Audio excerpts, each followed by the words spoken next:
Morning, everybody. Thank you, Rachel. Thank you, Sam, for inviting me here this morning. I'm here under no duress. I want to be here. And let me just give you a small introduction of why I'm so passionate about this cause.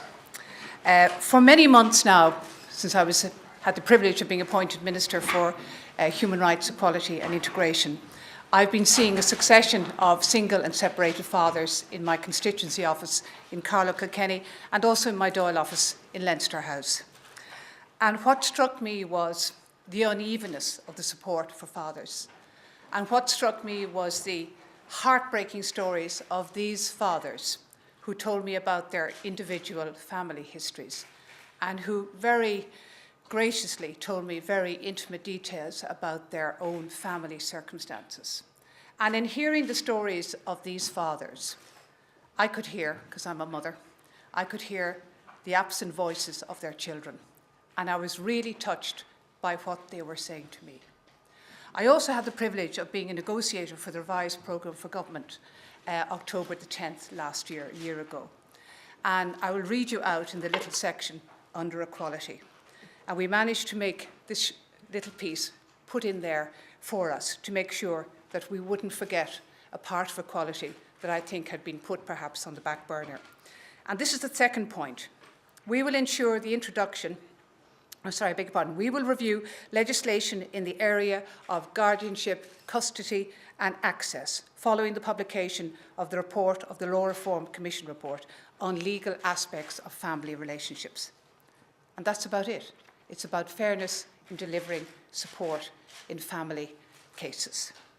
I want to thank Sam and the families, fathers and friends for organising this press conference. I think it's a hugely insignificant step.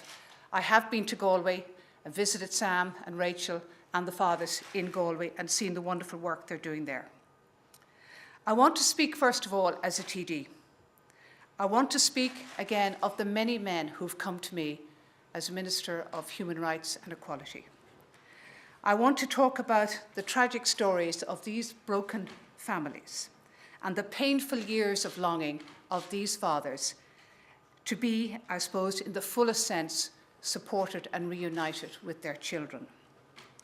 The deprivation can often ruin lives. And I think for me, dealing with the fathers, one of the aspects that I had forgotten about and I shouldn't have forgotten about is that also where fathers don't have access to their children, neither do the father's parents. So grandparents are missing out on that fantastic relationship between a grandfather and a grandmother and their son's children.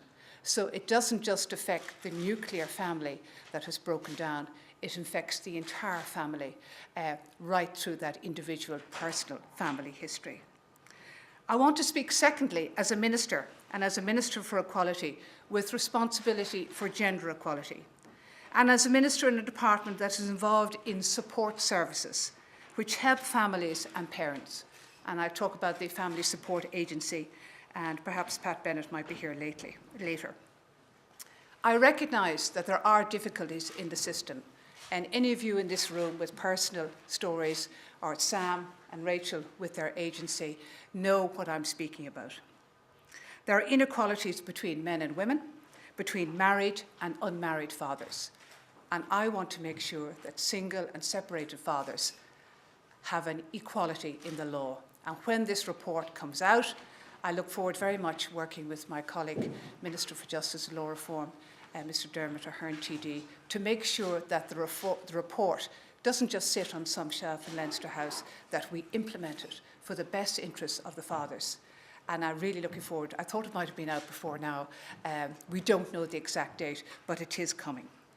I think the discrepancies in family law are also issues of rights, the rights of fathers and of children, the rights of fathers to participate in their children's lives, the rights of children to know both parents.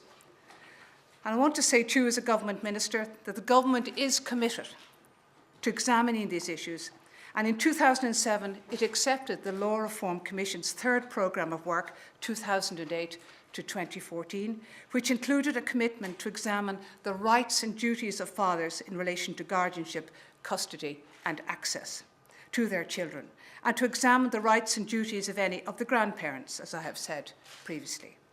In October last year, the two parties Fianna Fáil and ourselves, the Green Party, we did insert into the revised programme for government that very significant step that we would implement the recommendations of the Law Reform Commission's report into the legal aspects of family relationships, and we will do it. I was one of those Green negotiators with the Minister for Justice as well, and the renewed programme for government has that strong commitment. And sometimes people say programmes for government are just there, and when you get into government, you drop them. Not with us. We want to make sure that that very strong commitment to fathers, to single and separated fathers, will be complied with and worked on and implemented. In conclusion, I'd like to point out that in its programme of work 2008 to 2014, the Law Reform Commission stated one of the indicators of the success of its work is raising community awareness of a particular issue. And I think this press conference is going to do that. It's going to raise an issue of equality in family relationships. And I want to give a very strong commitment here this morning that I will be following this up. I've often said at press conference, I'm a minister in a hurry. I am, but I'm also a listening minister. And I want to make sure that when we hear what is in that report, that we implement it as quickly as possible. We've been waiting for it a long, long time now. I want to say to you that I'm here to support the charity and their works. I'm not here to preempt the outcome of the report or the government's review of legislation, but I am here as a committed minister in this government to support the rights of single and separated fathers, and I will keep that commitment to you. Thank you.